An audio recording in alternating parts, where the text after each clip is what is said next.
네, 반갑습니다. 동영상 업로드 간격이 자꾸 늦어지고 있습니다만 하여튼 어쨌든지 이번 주 안으로 2차 세계대전까지 꼭 하도록 하겠습니다. 뭐 36 오늘 하고 나면 한 내일 37 정도 하고요. 그 다음에 한 목요일쯤 돼가지고 한 38 하면은 끝이 나지 않을까. 이렇게 나름대로 횡복 회로를 돌려봅니다. 자, 이번 시간에는 전후 아시아의 민족운동이라고 해가지고 쉽게 말하면 이제 1차 세계대전 이후에 어떤 일들이 벌어졌는가 그 부분에 대해서 이야기를 하도록 하겠습니다. 먼저 중국을 이야기를 할게요. 중국의 민족운동. 중국은 이야기했듯이 그 전에 배웠듯이 이제 신해혁명 이후에 중화민국이라는 게 만들어졌지만 실질적으로는 뭐 거의 춘추전국 시대와 다름없었어요. 위안스카이가 뭐 베이징에 총통으로 있긴 있었습니다만 각 지방에 있는 군벌들이 각자가 세력을 가지고 있어가지고 이거는 위안스카이도 이러지도 저러지도 못하는 상황이었죠. 그 와중에 1914년 1차 세계대전이 터지게 되고요.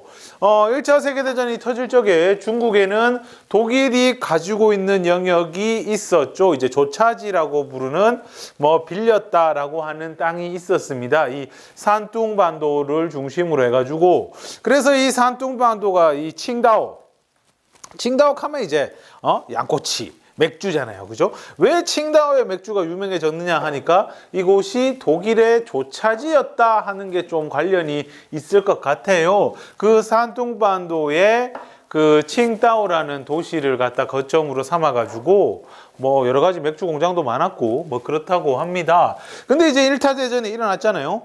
그 독일의 조차지였던 산둥반도에 누가 들어오느냐? 일본이 들어오게 됩니다. 1914년 말부터 해가지고 일본이 군대를 보내가지고 적극적으로 독일을 무장 해제시키기 시작합니다. 그리고 나서 중국, 정확히 말하자면 위안스카이에게 21개조 요구라는 것을 들이밀어요. 1915년 1월입니다. 1915년 1월에 일본이 21개조 요구라는 거를 중국에 강요를 하게 됩니다.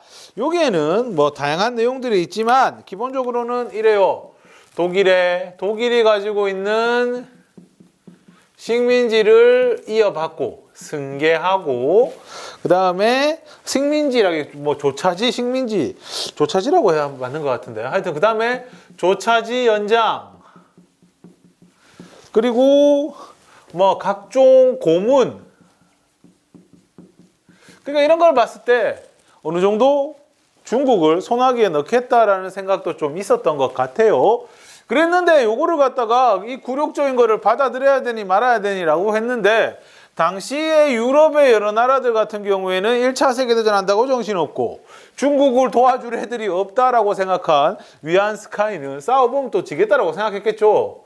그래서 이 위안스카이가 이 요구를 수용을 하게 되고 전 중국이 또 난리가 납니다. 이런 거를 해서 되겠느냐 하면서 그 요때와 맞춰가지고 또 중국 내에서 있었던 움직임 중에 하나가 뭐냐면은 이 신문화 운동이란 게 있어요. 왜 이 잉크가 좀 매섭게 흘러내리는 것 같은데? 뭐지? 자, 이가 막 흘러내린다. 허허. 잉크가 올해 추운데 오래뒀더니 좀 마탱이가 간 것 같은데. 자, 신문화 운동이라는 게 벌어집니다. 이 신문화 운동이라는 건 뭐냐면은 천두슈라고 해가지고 이 진독수라고 불리는 사람이 중심이 돼가지고 이 사람이 책을 발간을 해요. 잡지죠. 신청년이라고. 이게 이제 1910년대부터 해가지고 1910년대 초반부터 해서 이 신청년이라는 잡지를 중심으로 한 어떻게 보면 이제 문화계의 새로운 혁신적인 운동이라고 볼 수가 있겠죠. 여기에는 이제 문학 밑에 뭐 많이 떨어졌네. 자, 문학 혁명이라 해가지고 뭐 호적, 후스 그 다음에 루쉰. 뭐 유명한 책이 그 아큐 정전이라고 뭐 이런 게 있어요. 당시 지식인들을 비난하는 이제 아큐 정전이라고 아주 유명한, 옛날에는 이제 문학 교과서나 이런 데 보면 나왔는데 요새도 나오는지는 잘 모르겠습니다. 하여튼 이거를 통해 가지고 유교를 비판하고, 그리고 과학, 서양의 발달한 과학과 이 민주주의 같은 거를 소개를 했다 하는 이야기입니다. 요거 두 개가 이제 따로 가는 게 아니고 같이 가는 겁니다. 이건 이거대로 하고 이건 이거대로 움직이는 겁니다. 알겠죠? 그러다가 요 신문화 운동으로 조금 이제 의식을 좀 갖추, 쉽게 말하면 요 잡지 이름대로 신청년들이 나왔다는 거죠. 이 신청년들이 바라보니까 이런 요구나, 이런 요구도 요구고, 이런 걸 받아들이는 이 정부도 문제고, 뭐 이렇게 된 거예요. 그래 되니까, 게다가 이거를 갖다가 이제 나중에 그 1차 대전 끝나고 나오는 파리 강화회의에 이걸 요청을 했어요. 21개조 요거를 철회해 달라. 파리 강화회의에 이 요구를 철회해 달라고 요청을 했는데 가제는 개편이라고 거부를 당하게 됩니다. 여기에 이 신청년들이 끌어오른 거죠. 그래, 서양 애들은 얘들은 우리를 이거 해줄 생각이 없다. 우리가 해야 된다 라고 해가지고 일으킨 게 유명한 오사운동이라는 거죠. 1919년입니다. 그래가지고 학생, 노동자,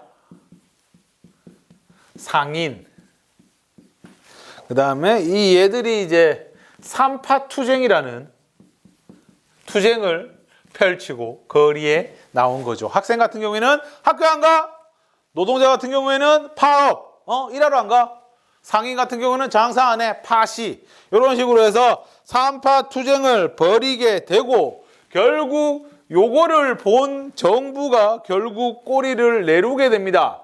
6월 12일 일본과 친한 친일 관료들을 파면하게 되고, 그리고 베르사유 조약에 사인을 거부를 하게 됩니다. 중국에서 이 사인을 거부를 하게 되죠. 그러니까 일정 부분 크게 성과를 거두었다 하는 이야기입니다. 그러면 나중에 이 21개조 요구는 어떻게 되느냐면은 미국에서 일본의 견제가 들어가요. 그래서 워싱턴 회의, 그 저번 시간에 배웠던 워싱턴 회의에, 그러니까 군비 축소 이런 얘기도 다루면서 이런 얘기도 하거든요.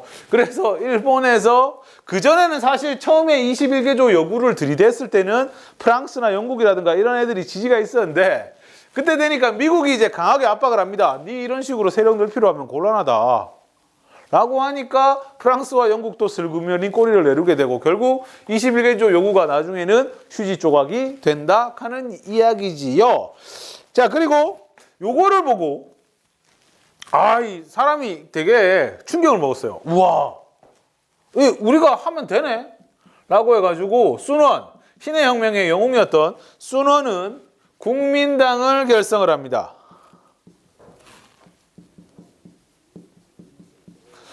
우리가 하면 되는구나 라고 해서 순원은 국민당을 결성을 하고요. 그리고 천두슈 같은 경우, 아까 그 신문화 운동을 주도했던 천두슈 같은 경우에는 중국 공산당을 조직합니다. 1921년. 중국 공산당이 조직되게 된 배경에는 이때 당시에 새롭게 러시아 혁명 이후에 나온 소련이라는 나라가, 사실 소련이라는 나라는 그 뒤에 나옵니다만 그냥 쓸게요. 카라한 선언이라고 해가지고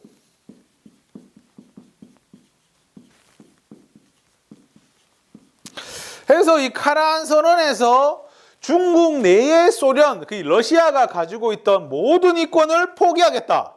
그리고 비밀조약, 그 전에 맺은 거 우리가 싸그리 다 파기하겠다 라고 해서 당시 이 러시아, 소련이 주장하고 있던 사회주의가 인기를 좀 끕니다. 전 세계적인 붐이 일지요. 거기에 이제 우리도 이제 발맞춰서 한 게 3.1 운동이고 다 이렇게 연결되는 거예요. 그래서 이 천두슈 특히 이런 새로운 문화에 굉장히 좀 재빨랐다 할 수 있는 이 천두슈가 중국 공산당을 조직을 하게 됩니다. 그러다가 이 순원이 중심이 돼가지고 이거 나라 꼬라지가 이러면 안 된다. 왜냐하면 아직까지도 지방의 군벌들이 독자적인 세력을 가지고 있거든요. 그래서 우리 이거 해결해야 된다. 해결하자.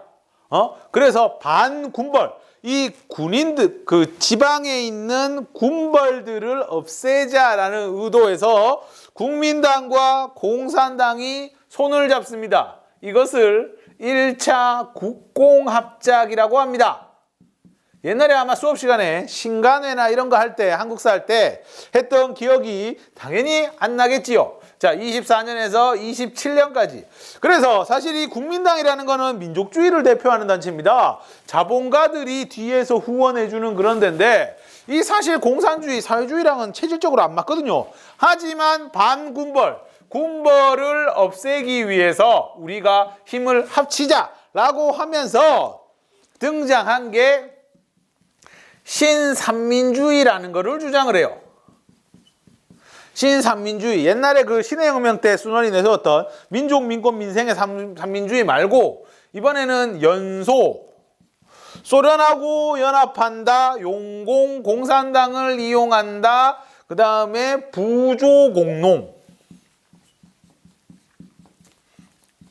그 다음 노동자, 농민들 서로 돕는다, 이런 의도에서의 신삼민주의를 만들게 되고요. 여기에 딸려서 만들게 되는 게 이제 군사학교를 만드는 게 그게 황부군관학교라고, 나중에 우리 한국사 할 때 보면은 의열단 애들이 여기에 들어가는데 당연히 기억을 못 하겠지요.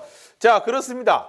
그렇게 해서 1차 국공합작을 합니다. 하지만 순원이 죽은 뒤에 그 뒤를 잇는 장제스가 그 뒤를 잇거든요. 결국에 이 장제스에 의해서 북벌이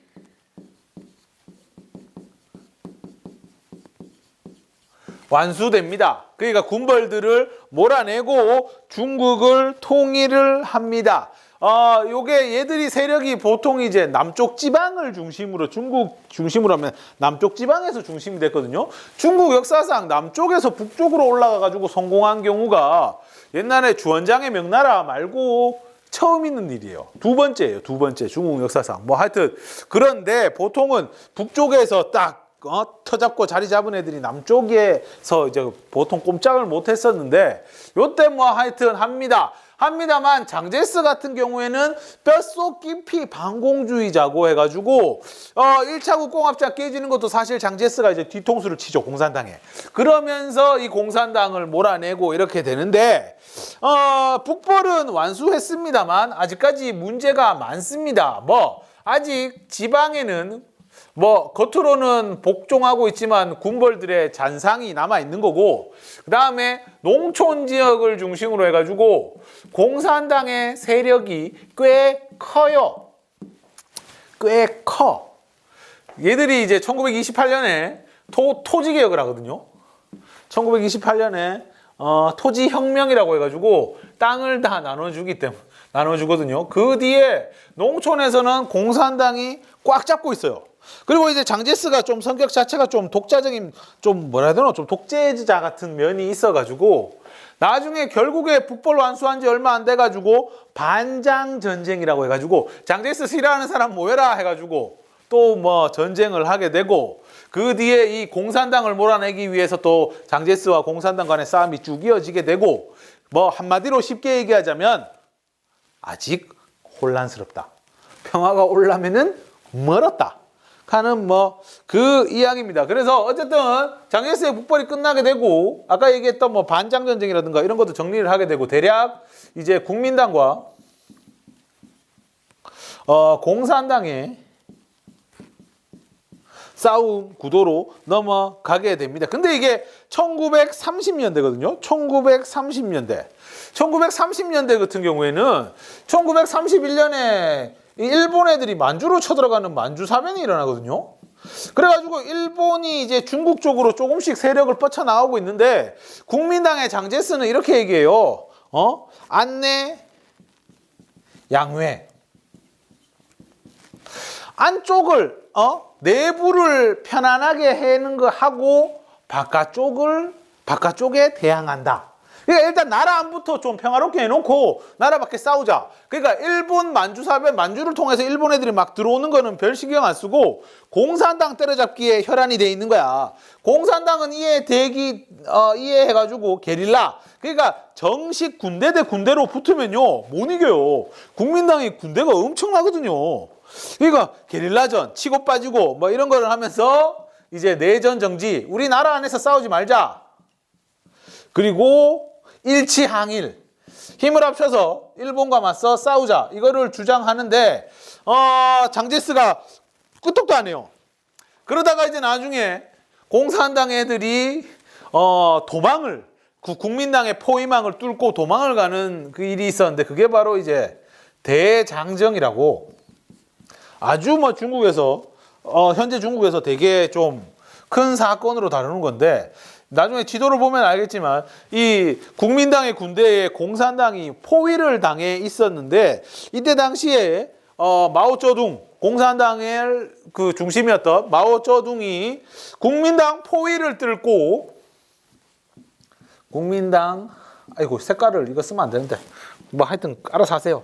포위를 뚫고 예난으로 이동하는 엄청난 거리를 뚫고, 그래가지고 원래 공산당 군대가 30만 있던 게 대장정이 끝나니까 10분의 1만 남아요. 하지만 이거를 통해서 포위를 뚫고 조금씩 숨을 돌리게 되었고, 그 뒤에 국민당 내부에서 1936년 12월 시안 사건이라고 해가지고,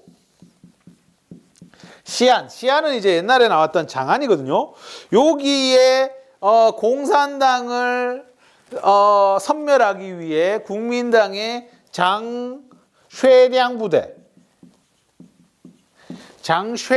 장쉐량 부대가 있었거든요. 요가 누구냐 하면은 옛날에 누굽니까? 미스야 협정. 장장림이라고 만주지방의 군벌이었던 장쪼린의 아들이 장쉐량이야.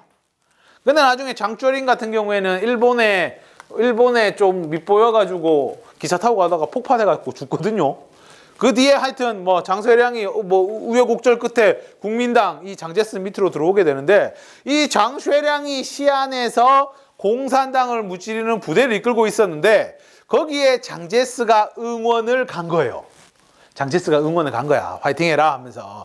그랬는데 장쉐량이 장제스를 붙들고 우리 이래 가면 안 된다. 지금 좀 있으면은 일본이 전면적인 공격을 해올 텐데 우리끼리 싸우고 있어서 안 된다. 공산당과 힘을 합치자라고 했는데 말을 안 듣자 이 장쉐량이가 장제스를 감옥에 감금을 시켜요. 25일 동안 감금을 시키게 되고, 그러던 도중에 이제 진짜 말 그대로 결국에는 중일 전쟁이 벌어지게 되고 그러거든요. 그러면서 이때 장쉐량이 합의를 보는 거죠. 장제스가 공산당이랑 이제 힘을 합치겠다 라고 해서 이 중일 전쟁이 일어나니까 2차 국공합작이라고, 2차 국공합작을 이루어냅니다. 그래서 장쉐량이 나중에 장제스가 국공내전에서 패배하고 대만으로 도망을 가는데요. 그때 장쉐량을 데리고 가서 죽을 때까지 가택연금을 시킵니다. 봐라, 니 때문에 이래 됐잖아. 뭐 하여튼 그렇게 됩니다. 하여튼 이 시안 사건이란 건 국민당과 공산당이 싸우던 거를 뭐 어떻게 보면 화해를 시켜준 사건이다. 이렇게 이해하시면 될 거고, 그 덕분에 1937년 중일전쟁이 일어났을 적에 2차 국공합작을 이뤄가지고 국민당과 공산당이 손을 잡게 됩니다. 이렇게 이해하시면 되겠지요. 네, 여기까지 하도록 하겠습니다. 네.